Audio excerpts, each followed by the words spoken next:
Holidays-nale, adu namma GT Holidays da. GT Holidays, South India's #1 travel brand. You know you are special when you're with GT Holidays. தமிழகத்தின் 19 மாவட்டங்களில் இன்று கனமழை பெய்ய வாய்ப்புள்ளது என்று சென்னை வானிலை ஆய்வு மையம் தெரிவித்துள்ளது.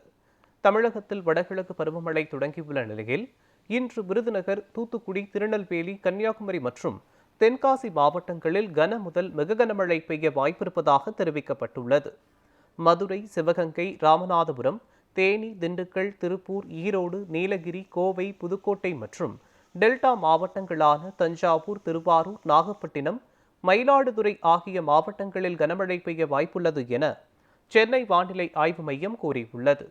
தமிழக கடலோர பகுதிகள், மன்னார் வளைகுடா மற்றும் குமரிக்கடல் பகுதிகளில் இன்று 35 முதல் 55 கிலோமீட்டர் வரையிலான வேகத்தில் சூறாவளி காற்று வீசக்கூடும் என்பதால் இப்பகுதிகளுக்கு மீனவர்கள் செல்ல வேண்டாம் என்று எச்சரிக்கை விடுக்கப்பட்டுள்ளது.